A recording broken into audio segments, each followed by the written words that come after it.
Hello প্রিয়ন, আসসালামু আলাইকুম বন্ধুরা, সবাই কেমন আছো? আশা করি ভালো আছো। আলহামদুলিল্লাহ আমি অনেক ভালো আছি। আজকে আবার একটা ছোট্ট মিনি ব্লগ নিয়ে চলে এসেছি। এই যে এখন ঘুরতে বাজে সবে 10টা।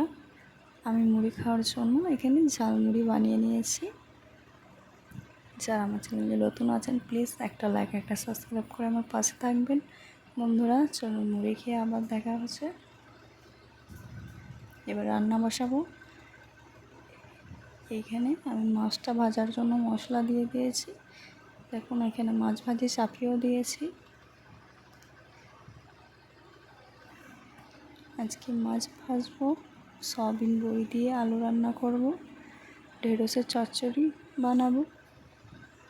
এখানে পটল, পেঁয়াজ, লঙ্কা, এখানে আদা রসুন কুচি করে নিয়েছি। এখানে আলু আছে।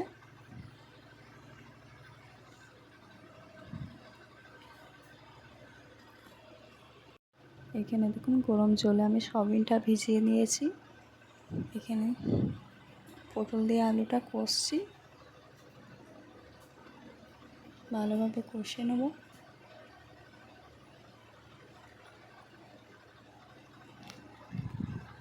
প্লিজ এরকম নিত্য নতুন মিনিগুলো পেতে আমার চ্যানেলটাকে অবশ্যই সাবস্ক্রাইব করে রাখবেন বন্ধুরা। এখানে আমি খোলা নিয়ে সরষে তেল দিয়েছি, সয়াবিনটাও দিয়ে দিয়েছি। সয়াবিনটা চলো ভেজে নিই।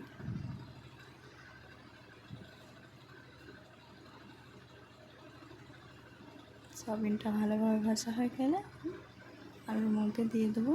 এইখানে দেখুন সয়াবিনটা ভালোভাবে ভাজাও হয়ে গেছে।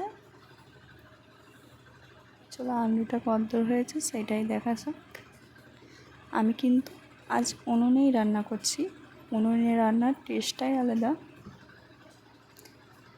এই দেখুন আমি সয়াবিনটা দিয়ে দিয়েছি আলুর মধ্যে। এই দেখুন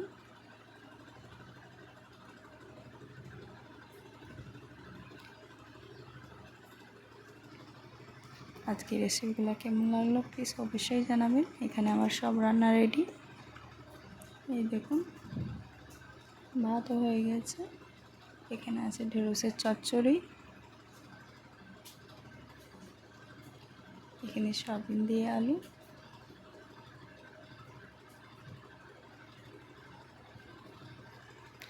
এখানে আমের আচার আছে। আবার নেক্সট কোনো মিনি